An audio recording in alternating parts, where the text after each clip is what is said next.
Hai. Halo semuanya. Selamat datang di Pokari, podcast keren dan informatif dari BMKM FKM Unsri. Halo, gimana nih teman-teman Pokari di rumah kabarnya? Semoga dalam keadaan sehat walafiat ya.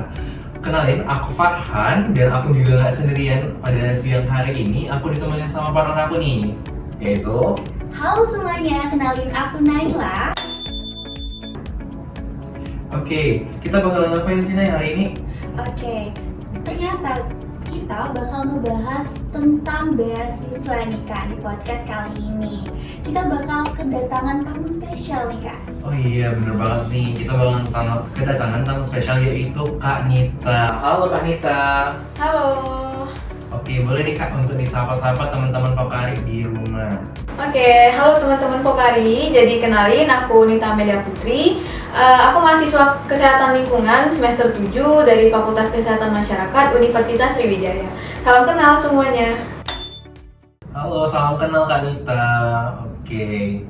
Wah, Kak Nita ini merupakan salah satu mahasiswa kesehatan lingkungan ya. Oke, baiklah, untuk kita lebih dalam lagi mengenal Kak Nita, saya akan membacakan nih Kak mengenai CV-nya.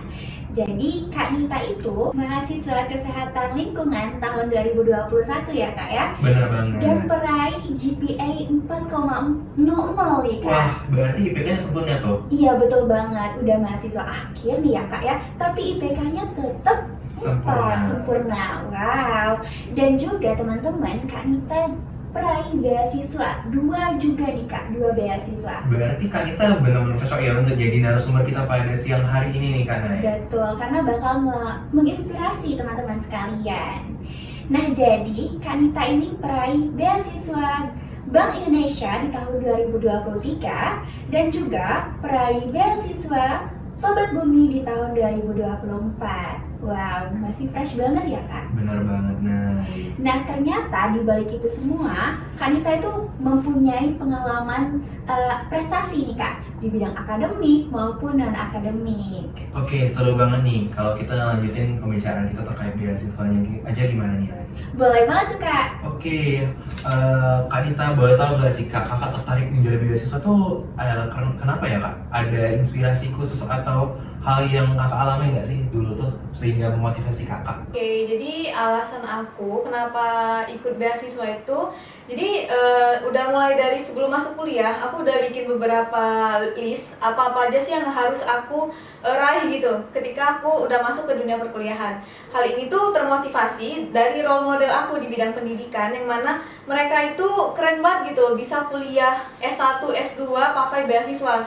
Jadi aku terbesit dalam hati aku tuh biar gimana sih aku juga bisa kayak mereka, bisa dapet beasiswa gitu.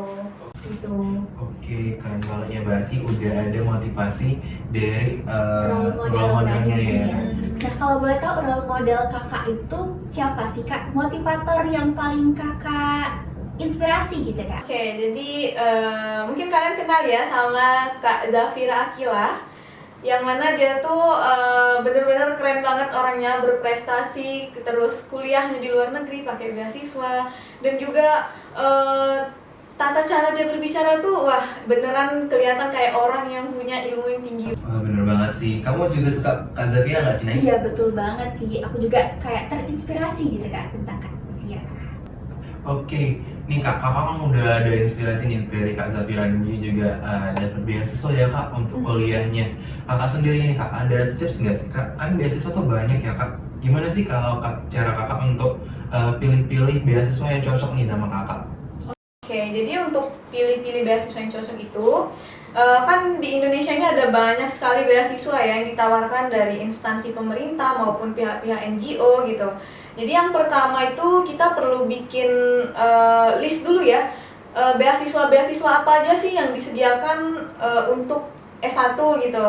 Nah, abis kita bikin list itu, kita cari tahu semua tentang beasiswa itu, mulai dari kita bisa lihat dari websitenya atau kita lihat dari komunitas penerima beasiswanya. Biasanya tuh kan ada ya, kayak Bank Indonesia ada Genbi, Pertamina Foundation ada Sobat Bumi gitu. Terus kita juga harus tahu nih beasiswa ini mencakup pembiayaan apa aja, kemudian kegiatan-kegiatan ketika kita sudah jadi award itu apa aja, dan dari situlah kita bisa mikir nih, oh kegiatannya ini itu kira-kira cocok nggak ya sama aku, kalau seandainya cocok berarti kita harus daftar itu gitu.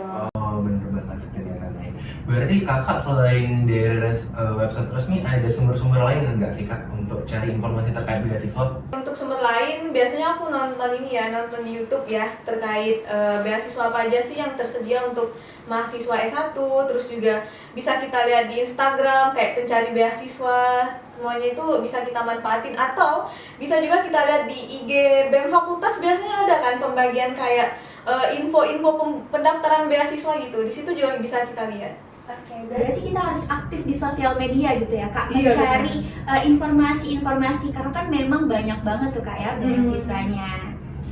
Oke, nih selain kita aktif mencari ya kak melalui sosial media dan website resmi dari beasiswa tersebut nih, kakak punya mentor nggak sih kak untuk berkonsultasi gitu terkait beasiswa ini kak? Jadi untuk mentor itu biasanya aku mulai nyari mentor ketika aku mau daftar beasiswa ini, dan aku bakal nyari tahu tuh siapa aja sih yang udah pernah lulus beasiswa ini, dan aku bakal ngehubungin orangnya buat nanya persiapan selama pendaftaran itu gimana, terus tahapan seleksinya apa aja, gimana kemarin waktu seleksi berkas wawancara dan semuanya gitu.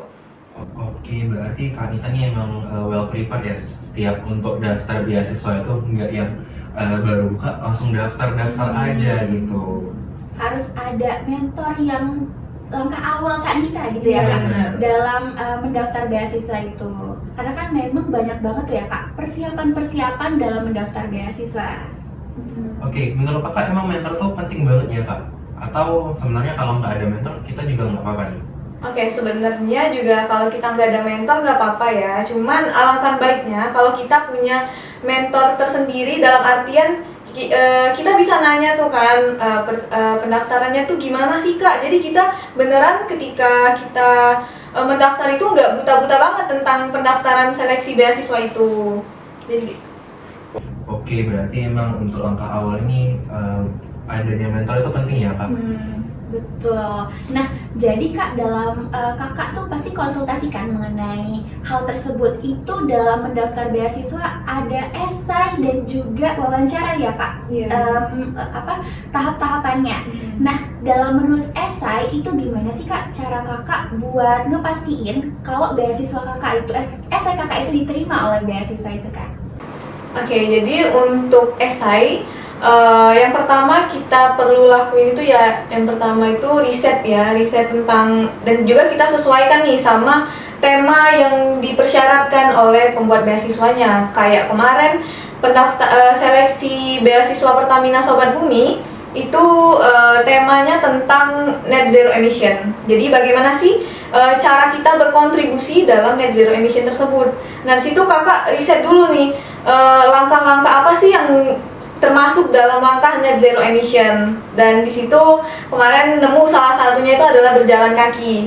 Oke, jadi berjalan kaki itu kan adalah hal yang sederhana ya, tapi kita sebagai mahasiswa tuh bisa gitu loh ngelakuin jalan kaki itu, kayak jalan kaki dari kos. Kebetulan kemarin kos kakak deket Unsri, jadi kakak masukin jalan kaki itu, dokumentasi selama jalan kaki ke dalam esai gitu. Jadi beneran kita harus menyesuaikan apa yang diminta sama pihak beasiswanya. Oke, berarti emang harus teliti ya kak untuk apa yang diminta dari pemberi beasiswa tuh kita harus bisa penuhin. Iya. Nah kak, aku juga ada cerita sedikit nih ya kak. Waktu itu aku daftar beasiswa unggulan kak.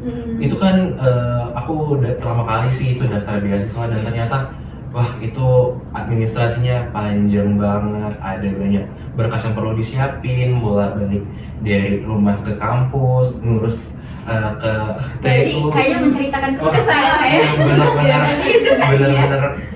Lalu aku tuh kayak merasa aduh capek banget ini, apa skip aja ya, nanti aja deh daftar beasiswanya. Kalau kakak sendiri gimana nih kak, biar kakak tetap termotivasi dan tetap tekun gitu kak untuk mendaftarkan beasiswanya, biar nggak berhenti di tengah jalan gitu kak? Oke, jadi sejujurnya aku juga pernah nih ngerasa kayak Farhan gitu kan. ketika daftar beasiswa tuh, aduh banyak banget persyaratannya, ribet banget gitu kan, apa nggak usah daftar aja ya. Tapi setelah aku pikir-pikir, kita tuh lebih baik mencoba terlebih dahulu nggak sih, daripada nggak mencoba sama sekali. Betul. Gitu. Dan supaya aku terus termotivasi tuh, aku selalu memegang prinsip gini, apa yang mau aku mulai itu harus aku selesain. Jadi nggak boleh setengah-setengah, nggak boleh berhenti di tengah jalan. Males tuh pasti ada, tapi selalu ingat kita tuh harus ngeselesain apa yang udah kita mulai gitu. Dan kalau misalnya kita demotivasi nih, ketika kita mau daftar beasiswa itu persyaratannya terlalu banyak, kayak kataku tadi, karena aku punya role model, jadi setiap aku demotivasi itu aku selalu lihat Instagram dia, lihat konten-konten dia, dan aku termotivasi lagi. Kalau aku stop di sini, berarti aku nggak bakal bisa kayak dia gitu. Keren banget sih Kak. Betul banget. Ngedenger cerita dari Kak Nita nih. Jadi aku pulang dari sini langsung daftar beasiswa nih kayaknya ya. Bener banget. Aku kayak wah, langsung mau cari deh Iya, apa betul. beasiswa apa yang ada. dari Betul, apalagi Indonesia. kan kita sudah kedatangan Kak Nita ya. Kayaknya Kak Nita ini merupakan role model aku nih buat menjalankan mendaftar beasiswa ya Kak ya. Bener banget. Nah, Oke, ngomong-ngomong nih Kak soal dokumen pendaftaran beasiswa nih. Menurut Kakak apa sih dokumen yang paling penting gitu Kak untuk mendaftarkan beasiswa? Ada nggak sih Kak yang kalau di antara dokumen-dokumen itu mungkin salah satu penilaian itu paling dipertimbangkan gitu Kak dari pemberi beasiswanya Kak? Oke, jadi secara spesifik ya, aku nggak tahu itu pemberi beasiswa tuh mereka mempertimbangkan apa, karena banyak penilaian yang mereka pertimbangkan.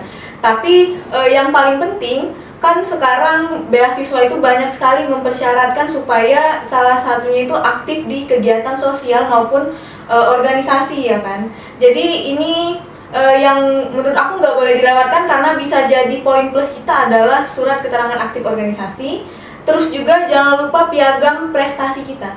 Walaupun kita cuma jadi peserta, itu nggak apa-apa banget buat dilampirin, nggak usah insecure takut sama yang ada yang daftar tadi dia juara 1, juara 2. Nggak apa-apa kalau kalian sekedar peserta aja, itu udah bisa kok sedikit mendukung ya, karena udah menjadi pembuktian bahwa kalian tuh ketika kuliah bukan cuma kuliah aja, tapi kalian udah berusaha gitu loh, mengikuti kegiatan organisasi, mengikuti perlombaan-perlombaan, kemudian juga untuk persyaratan yang beneran krusial ya untuk pendaftaran beasiswa itu. Kalau kayak Pertamina Sobat Bumi, dia tuh ada esai yang tadi kan, yang kata aku tadi esai. Terus kalau beasiswa Bank Indonesia dia ada motivation letter.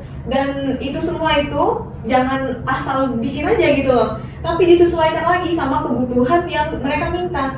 Kayak beasiswa Bank Indonesia nih, dia kan lebih ke kegiatan sosial gitu. Jadi kita hubungkan motivation letter kita itu sama kegiatan sosial yang udah kita jalani. Kenapa sih kita tuh seneng banget ikut kegiatan sosial gitu kan. Jadi menjadi pertimbangan buat mereka nih, didukung juga dengan bukti-bukti kita udah ikut kegiatan sosial, udah ikut organisasi seperti itu. Oke, tadi Kak Nita sempat mention tentang motivation letter dan juga esai. Nah itu apa sih Kak bedanya? Oke, jadi untuk esai itu kan seperti yang kita tahu dia lebih ke arah ilmiah gitu ya kan. Kita membutuhkan riset, butuh data yang mendukungnya itu yang beneran akurat dari artikel, dari buku. Kalau motivation letter itu dia nggak sekaku esai ya ibaratnya itu kan. Jadi di motivation letter itu kita bisa maksudnya tuh data pendukungnya bukan berupa artikel dan lain-lain, tapi data pendukungnya itu adalah dari kegiatan yang udah kita jalanin, yang didukung tadi kata aku dengan surat keterangan aktif organisasi gitu. Jadi motivation letter itu singkatnya adalah tulisan yang berisi tentang apa sih alasan kalian mau mendaftar beasiswa itu gitu. Oke, kalau gitu kakak sendiri ada tips nggak sih Kak buat nulis esai? Karena aku juga waktu nulis esai kemarin itu sempat kebingungan mau nulis apa sih ini.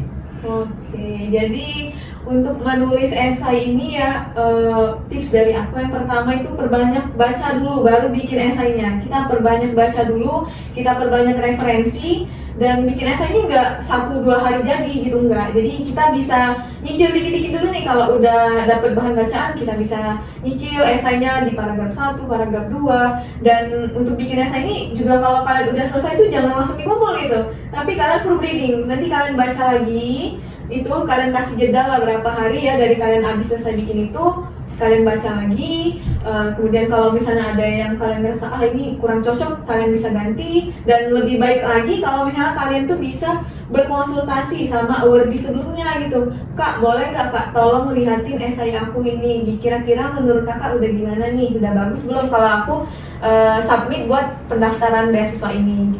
Oke, ternyata balik lagi ya Nek. Kita tuh masih perlu mentor nih, tapi tetap ya guys, sebisa mungkin ada mentor, tapi kalau enggak, kita tetap usahakan yang terbaik. Kalau nggak dapet mentor awardee, kalian juga bisa ini kok, berkonsultasi sama dosen kan, karena dosen kan udah terbiasa ya menulis ilmiah gitu, jadi kalian bisa berkonsultasi sama dosen kalian masing-masing. Oke, bener banget sih Kak, ternyata. Nih kalau tadi esai, kakak ada tips nggak Kak untuk lewatin sesi wawancara Kak? Oke, jadi beberapa orang nih beneran pernah ya ngomong sama aku kalau mereka tuh setakut itu buat ikut wawancara. Padahal menurut aku dari banyaknya seleksi beasiswa itu yang paling aku tunggu tuh wawancara. Kenapa? Karena di wawancara itu kita beneran mengungkapkan apa yang kita hadapi, apa yang kita alami gitu. Kayak nanti bakalan ditanya nih di wawancara itu kan, coba ceritakan tentang diri kamu, kegiatan yang udah kamu ikutin, kemudian keluarga kamu, semuanya tentang perkuliahan kamu juga diceritain. Dan menurut aku itu tuh nggak perlu ditakutin kan, karena kita ceritain aja apa adanya gitu, nggak perlu dibuat-buat gitu kan. Dan untuk tips wawancara ini, menurut aku yang pertama itu adalah kita bikin dulu nih kayak list pertanyaan apa aja sih yang biasanya ditanyakan di seleksi beasiswa gitu. Kalian bisa lihat ini tuh di banyak kok di YouTube, di TikTok juga bisa kalian manfaatin buat nyari-nyari informasi kayak gitu. Dan abis itu kalian juga bisa nih mikir-mikir lah pertanyaannya gitu kan, kalian catat-catat dikit dan abis itu kalian bisa latihan depan cermin. Atau kalau kalian punya temen buat simulasi wawancara itu lebih bagus lagi gitu. Oke. Jadi pokoknya tuh harus terbiasa teman-teman, jadi wawancara tuh nggak perlu ditakutin. Oke, mengenai wawancara Kak, benar banget Kak, untuk wawancara itu sesi yang paling disenengin banget ya Kak. Dan FYI Kak, aku ini juga penerima beasiswa Yugo Foundation. Jadi memang kemarin sudah melewati tahap-tahap dari esai dan juga wawancara. Nah di wawancara itu kayaknya tahap yang paling nggak bikin deg-degan Kak. Karena apa? Karena HRD itu melihat kita dari personal kita sendiri ya Kak. Nggak perlu kita tuh buat belajar sampai kayak mati-matian gitu ya Kak ya. Karena memang yang ditanya kayak tentang diri kita, siapa diri kita, kemudian kita tuh dari keluarga apa dan lain dan sebagainya ya Kak ya. Dan juga HRD itu tahu gitu Kak tentang diri kita itu, apakah kita itu berbicara bohong atau kita tuh jujur gitu ya Kak. Betul kan Kak? Betul.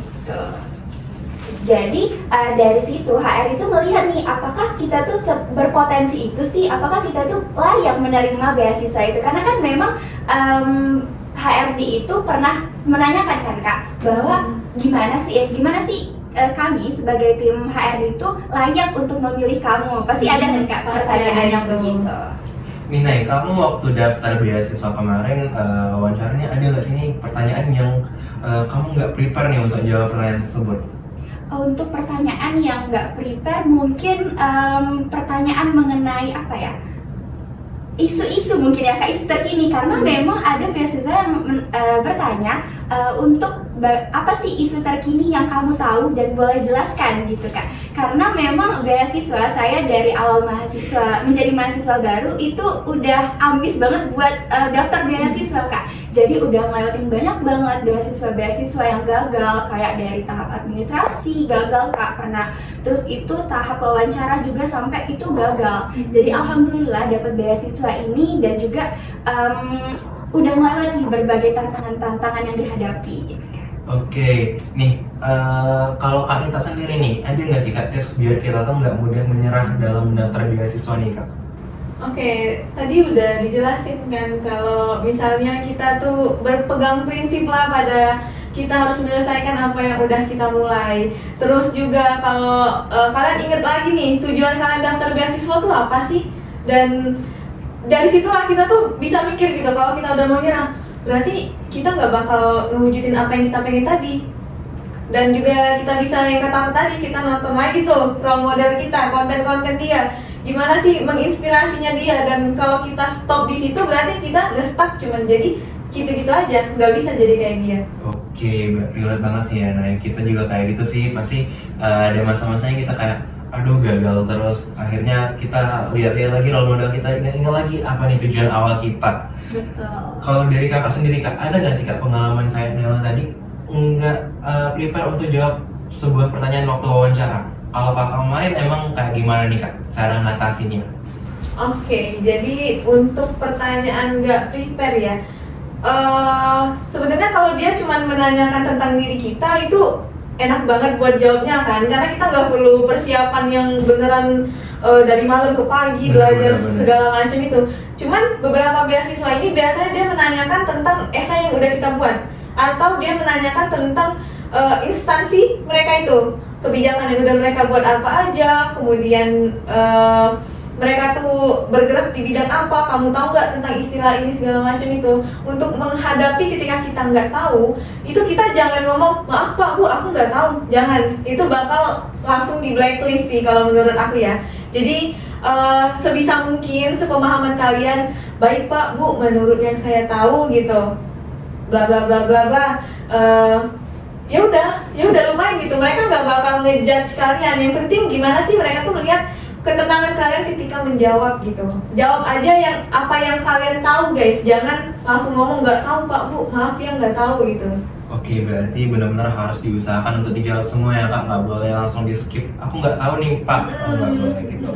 Jadi ketika ditanya, mungkin pertanyaan itu nggak kita tahu gitu ya kak. Jadi kita tuh jangan langsung bilang maaf pak aku nggak tahu, tapi hadapilah dengan senyuman terlebih dahulu ya kak. Bener. Berikan senyuman termanismu.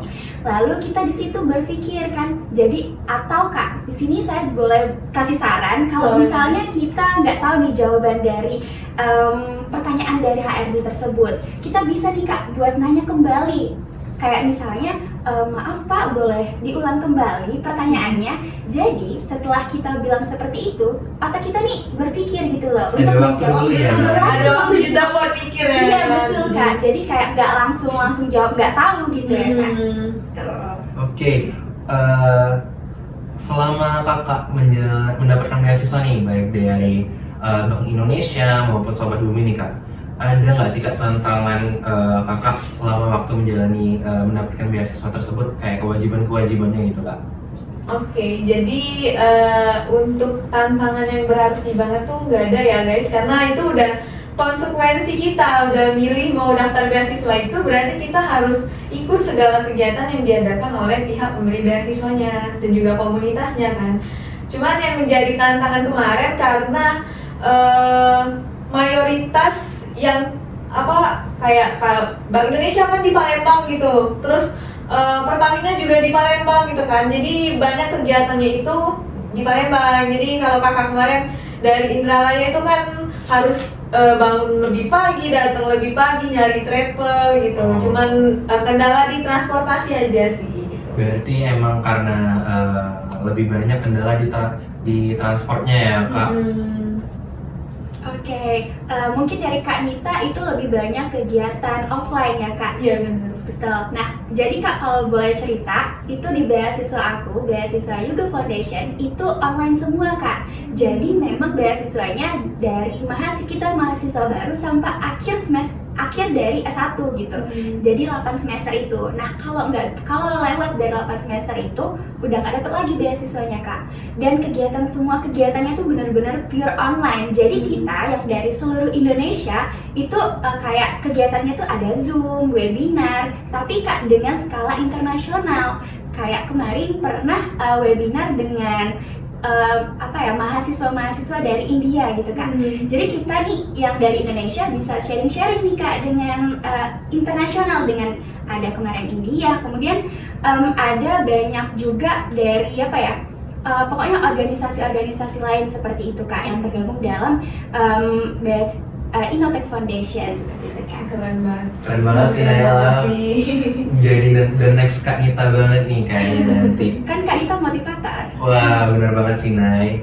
Oke, nih Kak, tadi aku masih ingat bahwa Kanita tuh IPK-nya 4 ya Kak. Nih, kan di beasiswa itu biasanya ada persyaratan IPK harus stabil ya Kak. Iya. Kakak ada tips nggak sih Kak biar IPK Kakak tuh biar stabil kayak yang sekarang ini? Oke, kalau tips dari aku ya, walaupun kita punya banyak kegiatan, tapi itu jangan menjadi alasan kita buat males belajar, males ngerjain tugas, males kuliah gitu. Karena tujuan awal kita masuk ke universitas itu kan untuk kuliah. Dan kegiatan organisasi, beasiswa itu kan hanya pendukung kayak gitu. Jadi kita tetap utamain kuliah guys. Dan mau nggak mau ketika kita sudah memilih kalau kita tuh mau ikut organisasi ini itu, mau ikut beasiswa ini itu, berarti kita udah siap dong sama konsekuensi waktu senggang kita bakal terpakai gitu. Jadi yang kakak lakuin biasanya ketika ada kegiatan organisasi, ada kegiatan kuliah, itu sebisa mungkin kakak maksimalin untuk nyelesain semuanya, kemudian kakak mengorbankan waktu santai kakak gitu, yang seharusnya kayak kata orang istirahat aja dulu gitu kan. Enggak, kalau kakak biasanya kakak manfaatin buat ngerjain tugas, buat belajar untuk ujian segala macamnya gitu. Jadi emang ketika kita memilih untuk aktif terlibat dalam banyak hal, kita harus ada yang dikorbankan juga, yaitu waktu. Waktu istirahat. Waktu itu adalah emas ya Kak ya. Benar. Jadi manfaatkanlah waktu sebaik mungkin. Mungkin aku ada pertanyaan terakhir nih Kak, karena kita juga udah di ujung sesi ya Kak. Kakak ada tips nggak sih Kak biar kakak bisa mengatasi prokrastinasi atau menunda-nunda nih Kak? Oke, untuk mengatasi menunda-nunda, kebetulan aku orangnya tuh nggak bisa ya kalau bekerja mepet deadline gitu, pasti kayak kebakar, burn out gitu kan. Jadi menurut aku ketika kita mau menunda-nunda tuh coba pikirin ini. Kalau kita bisa ngerjain di awal, kita bisa santai di akhir. Tapi kalau kita ngerjain di akhir, kita nggak bakal tenang walaupun kita santai di awal. Gitu aja sih. Betul banget Kak. Oke, Wah, benar. Masya Allah, berarti Kak Nita ini lebih memilih mengerjakan di awal ya Kak, Iya, ya, kalau daripada kayak mepet pepatah deadline. kan bersakit-sakit dahulu, bersenang-senang kemudian. Wow, luar biasa banget sih. Tapi Kak udah nggak terasa nih, udah banyak ya kita ngobrol-ngobrol, kita udah habis nih waktunya, kita udah harus tutup nih sesi kita. Sebelumnya aku mau ngucapin terima kasih Kak kepada Kanita udah mau bersamai podcast kita pada siang hari ini. Oke, mungkin dari Kak Nita sendiri ada nggak sih pesan terakhir buat teman-teman di rumah supaya bisa kayak Kak Nita juga kayak lebih nge-prepare mengenai beasiswa ini? Oke, jadi pesan dari aku buat teman-teman semuanya yang masih bingung, masih struggle buat daftar beasiswa gitu, nggak usah ragu, nggak usah takut, tetap hadapi aja setiap seleksi beasiswa, setiap persyaratan beasiswa. Kalian tuh harus yakin kalau kalian tuh punya value yang bakalan bikin kalian menjadi salah satu awardee dari beasiswa yang kalian inginkan guys. Jadi jangan menyerah, jangan insecure sama yang lain, tetap fokus sama diri sendiri aja dan yakin kalau kita itu pasti bisa. Oke, itu ya guys, dengerin guys apa kata Kak Nita, keren banget kan. Kalian harus tetap percaya diri, kalian harus fokus terhadap diri sendiri, nggak boleh insecure deh sama orang lain. Betul. Oke, mungkin sampai di sini dulu podcast kita kali ini. Sampai bertemu di episode selanjutnya. Bye. Bye-bye.